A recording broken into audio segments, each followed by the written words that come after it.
Selamat datang para sahabat Satria Nusantara. Selamat berjumpa kembali.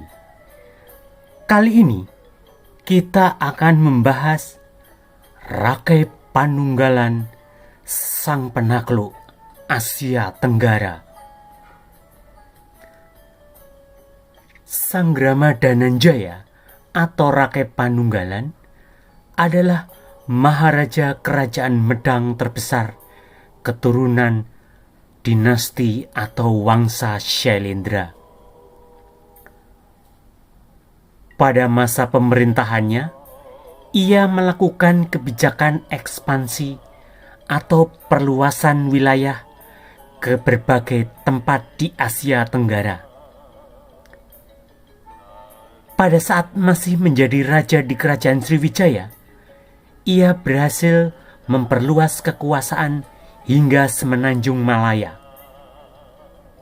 Setelah menggantikan Rakai Panangkaran menjadi Maharaja di Kerajaan Medang pada 6 Maret 784 Masehi, sesuai dengan keterangan Prasasti Wanua Tengah III, Rakai Panunggalan atau Sanggrama Dananjaya Dharanindra berhasil menguasai sebagian besar wilayah Asia Tenggara, mulai dari Nusantara, semenanjung Malaya, Indochina, hingga Filipina. Bukti-bukti prasasti yang menjelaskan penaklukan Sanggrama Dananjaya Dharanindra atau Rakai Panunggalan di Asia Tenggara adalah: pertama, Prasasti Yang Tikuh tahun 721 Saka atau tahun 799 Masehi. Prasasti ini ditulis oleh Raja Indrawarman dari Kerajaan Champa di Kamboja, yang memberitakan bahwa pada tahun Saka 696 atau tahun 774 Masehi, Kerajaan Champa pernah mendapat serangan orang-orang dari Jawa. Disebutkan pula dalam prasasti bahwa pada tahun 709 Saka atau tahun 787 Masehi telah dibangun pemugaran kuil Badradipatiswara yang tak lama kemudian diserang dan dibakar oleh bala tentara yang datang naik kapal dari Jawa. Setelah mengalami kegagalan pada serangan pertama pada tahun 774 Masehi, yakni sewaktu Sanggrama Dananjaya menjadi raja di Kerajaan Sriwijaya, maka pada tahun 787 Masehi, tentara Jawa dinasti Shailendra atau Kerajaan Medang yang dipimpin Sanggrama Dananjaya Dharanindra datang lagi ke Kamboja untuk menaklukkan wilayah tersebut. Mereka datang dengan menggunakan ratusan perahu. Setelah itu, pasukan dari Jawa membakar candi-candi yang ada. Tentara Jawa juga pernah menyerang hingga Ponagari atau wilayah Vietnam Utara. Pasukan Jawa yang dimaksud adalah Kerajaan Medang Matriam Poh Ipitu yang dipimpin oleh Sri Maharaja Rakai Panunggalan atau Sanggrama Dananjaya Dharanindra. Pada tahun Saka 712 atau tahun 790 Masehi, dinasti Shailendra menyerang dan mengalahkan Chenla atau Kamboja, kemudian berkuasa di sana selama 12 tahun yakni antara 790 sampai 802 Masehi. 2. Prasasti Sdokaktom. Prasasti ini merupakan proklamasi kepada negara-negara lain bahwa Kamboja sudah lepas dari kekuasaan Jawa. Prasasti ini dibuat pada tahun 974 Saka atau tahun 1052 Masehi. Lokasi penemuan di Provinsi Sakau, Thailand, yang terletak sekitar 3 km perbatasan dengan negara Kamboja sekarang. Prasasti ini ditemukan di Phnom Sandak di Preah Vihar dan ditulis dalam 2 bahasa, yakni bahasa Sanskerta dan bahasa Khmer. Prasasti ini menyatakan Raja Jayawarman II pada tahun Saka 724 atau tahun 802 Masehi yang datang dari Jawa memerintah kota Indrapura, melaksanakan perayaan keagamaan supaya Kamboja desa atau Kamboja tidak lagi berada di bawah taklukan Jawa. Pada masa pemerintahan Jayawarman II, Kamboja berada di bawah kekuasaan Wangsa Syailendra dari Jawa. 3. Prasasti Fat Samrong yang ditulis oleh Jayawarman II berisi perintah mengadakan ritual guna mencegah daerah Kamboja kembali dikuasai oleh Jawa. 4. Catatan sejarah Anam. Dalam catatan sejarah Anam, pada tahun 689 Saka atau tahun 767 Masehi, Tongkin pernah diserang pasukan dari Jawa. Tentara Jawa berhasil dipukul mundur oleh Gubernur Chang Po Yin di dekat Sontai dan diusir kembali ke laut. Serangan ke Tongkin ini tidak berhasil menghancurkan Dai Viet atau Vietnam. 5. Catatan Saudagar Arab. Pada tahun 851 Masehi, Saudagar Arab mencatat serangan Raja Zabak ke Kamboja. Peristiwa penyerangan Zabak atas Kamboja begitu membekas di hati masyarakat Kamboja. Penyerangan tersebut menjadi sumber cerita bagi orang-orang Kamboja atau Khmer yang disampaikan kepada Saudagar Arab ketika ia berkunjung pada tahun 851 Masehi. Raja Zabak yang dimaksud adalah Raja Jawa. Saudagar Arab bernama Sulaiman menceritakan tentang kekalahan yang diderita oleh Raja Khmer akibat serangan yang dilakukan oleh pasukan Sri Maharaja dari Zabak. Zabak adalah ucapan dari Jawa. Kekalahan yang diderita oleh Raja Khmer akibat serangan yang dilakukan oleh pasukan Sri Maharaja dari negeri Jawa berakibat pada eksekusi Raja Satyawarman. Satyawarman adalah ayah dari Jayawarman II.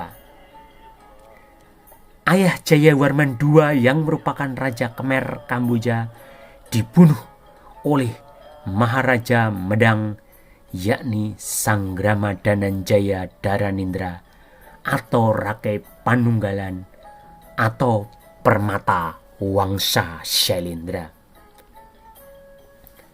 6. Catatan Cina.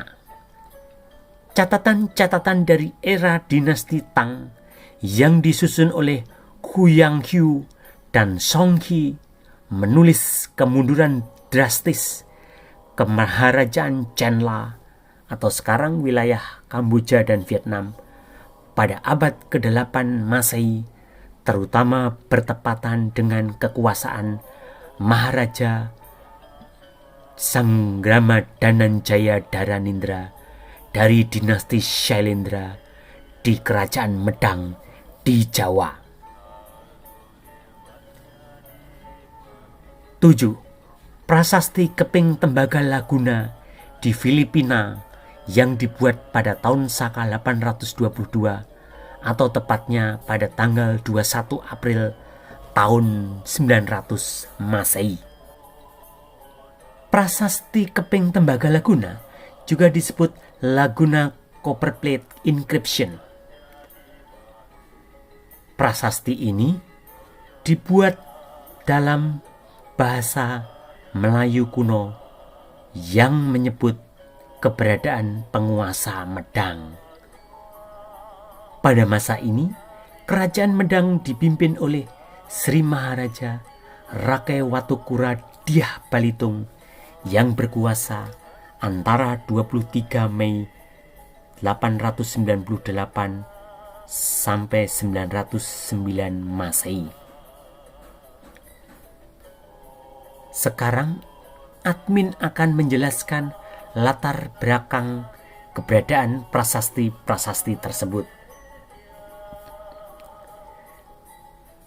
Kebijaksanaan ekspansi atau perluasan wilayah ke Asia Tenggara pada masa kekuasaan Sanggrama Dananjaya Dharanindra dilakukan dalam rangka mengklaim semua wilayah yang pernah dikuasai oleh Wangsa Warman, mulai dari wilayah kerajaan Funan, Chenla, Khmer, Sriwijaya, Tarumanegara, hingga ke kerajaan Medang. Setelah berhasil menaklukkan Sanjaya, Rakai Panangkaran dan Rakai Panunggalan dari Wangsa Shailendra segera melakukan konsolidasi kekuasaan hingga ke Semenanjung Malaya. Kerajaan Kandaram memiliki wilayah kekuasaan hingga daerah Ligor. Daerah Ligor sekarang terletak di Nakhon Sri Thammarat, wilayah Thailand Selatan.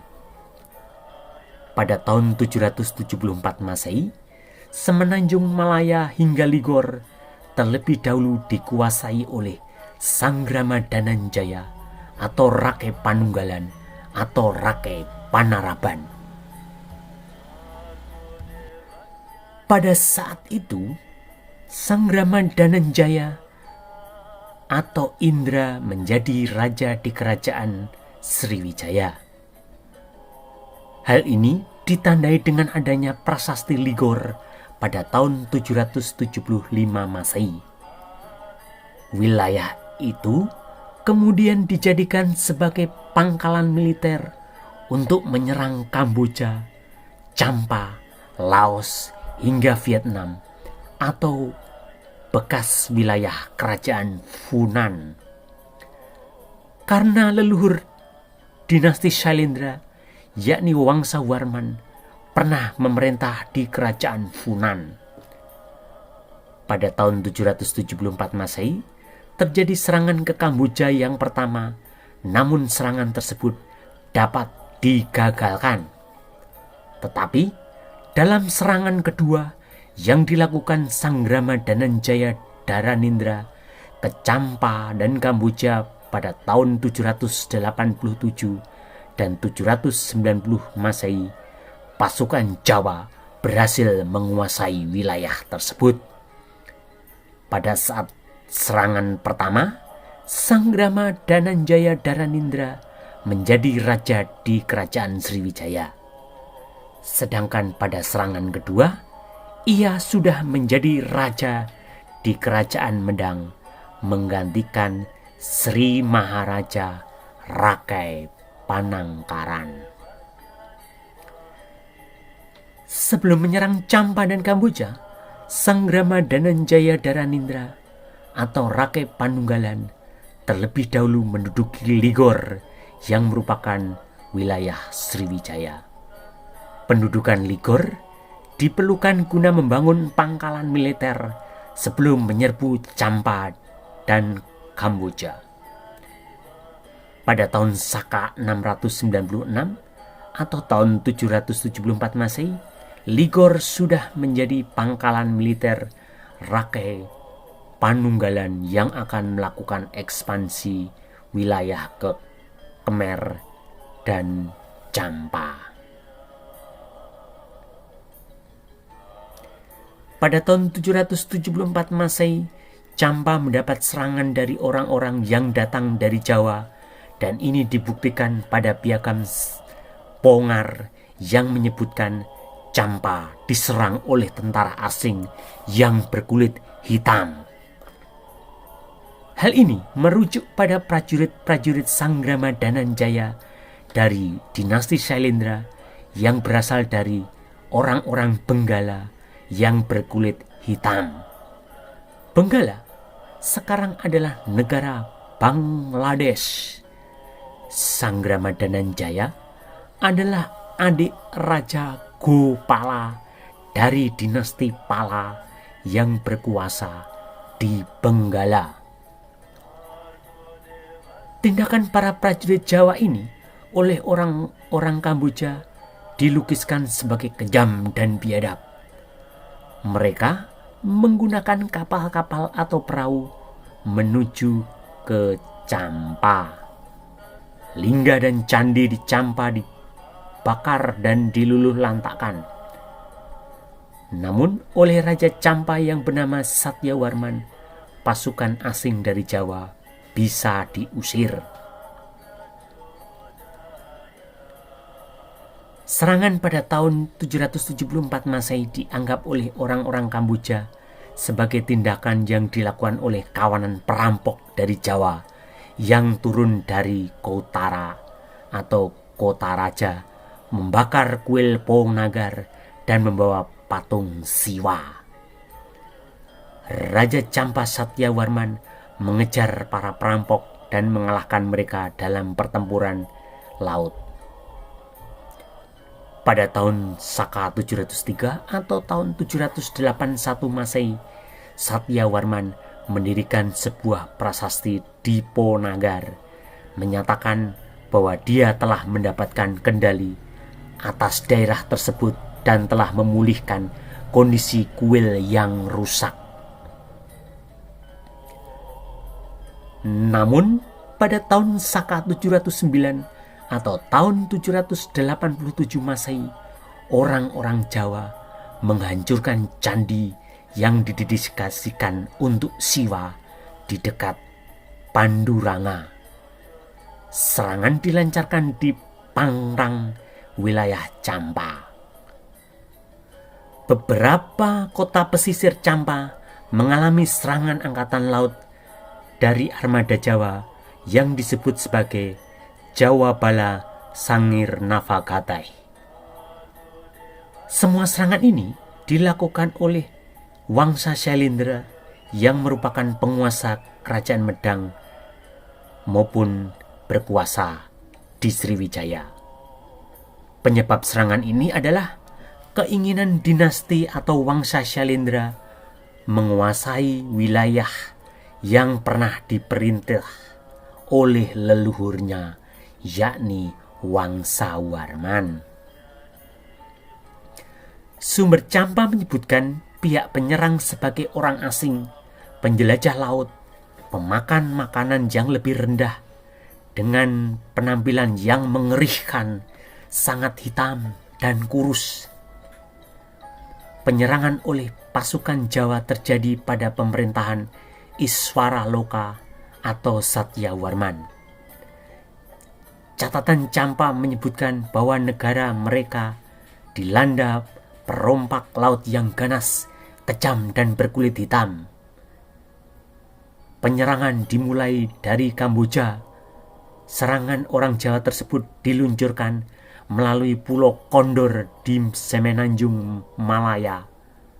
Kuil Kautara Natrang di Ponagar hancur ketika orang-orang yang ganas, kejam, berkulit gelap dari negara lain yang makanannya lebih mengerikan daripada mayat yang kejam dan geram datang dengan kapal, mengambil lingga dan membakari candi-candi. Dari keterangan prasasti-prasasti tersebut, diketahui Kamboja pernah berada di bawah kekuasaan Jawa atau telah berhasil ditaklukkan kerajaan Medang yang dipimpin Sanggrama Dananjaya Dharanindra atau Rake Panunggalan atau Rake Panaraban. Hal ini terjadi ketika Dharanindra melakukan penyerbuan ke Kamboja pada tahun 709 Saka atau tahun 787 Masehi, dan Kamboja berhasil ditaklukkan. Penaklukan ini dilakukan baik Champa maupun Kamboja atau Khmer pernah dikuasai leluhur Wangsa Syailendra. Raja Khmer Kamboja Satyawarman kemudian tertangkap dan dieksekusi dengan cara dipenggal kepalanya. Lalu putra mahkota dibawa ke Jawa sebagai tawanan perang. Hal ini sesuai dengan keterangan berita saudagar Arab yang bernama Sulaiman. Pangeran muda ini kemudian lebih dikenal dengan nama Jayawarman II. Jayawarman II diakui secara luas sebagai pendiri kerajaan Khmer di Kamboja. Jayawarman II pernah berada di Jawa pada masa kekuasaan Sanggrama Dananjaya Dharanindra atau Rake Panunggalan. Pada tahun 724 Saka atau tahun 802 Masehi, Jayawarman II yang merupakan raja bawahan Sanggrama Dananjaya di wilayah Khmer dan Champa melepaskan diri dari kekuasaan Jawa. Hal ini terjadi karena Sanggrama Dananjaya atau Rake Panunggalan sudah mulai tua dan tidak lagi tertarik melakukan ekspansi wilayah. Putra Raja Khmer yang ditawan di Jawa kemudian dikembalikan ke Khmer atau Kamboja. Setelah itu, Jayawarman II kemudian memproklamasikan kemerdekaan Kamboja dari kekuasaan Jawa yang diperintah Wangsa Syailendra. Kerajaan Khmer Kamboja meninggalkan berbagai macam candi maupun monumen-monumen besar dan sangat berharga. Candi-candi maupun monumen peninggalan kerajaan Khmer memiliki kemiripan dengan candi dan monumen yang ada di Nusantara. Misalnya, Candi Borobudur yang dibangun oleh dinasti Syailendra memiliki kemiripan dengan Candi Bayon di Kamboja. Pengaruh Wangsa Syailendra di Asia Tenggara juga tampak dari arca-arca bodhisattva yang ditemukan di Thailand dan Bidor, Malaysia. Penaklukan wilayah atau ekspansi kekuasaan oleh Sanggrama Dananjaya ke Semenanjung Malaya, Indochina, hingga ke Filipina selanjutnya bisa dilihat dari keberadaan prasasti Keping Tembaga Laguna. Raja Medang yakni Sri Maharaja Watukura Dyah Balitung diakui kekuasaannya dalam menyelesaikan sengketa yang terjadi di antara para bangsawan di Filipina. Hal ini terjadi karena sejak zaman Raja Medang, Sanggrama Dananjaya Dharanindra atau Rake Panunggalan, sebagian besar wilayah Asia Tenggara berada di bawah kekuasaan kerajaan Medang, dinasti Syailendra. Demikianlah sejarah penaklukan Sanggrama Dananjaya Dharanindra atau Rake Panunggalan atau Rake Panaraban, seorang maharaja kerajaan Medang dari Wangsa Syailendra, hingga ke berbagai wilayah di Asia Tenggara. Sampai jumpa dengan video-video berikutnya. Salam dari admin. Satria Nusantara.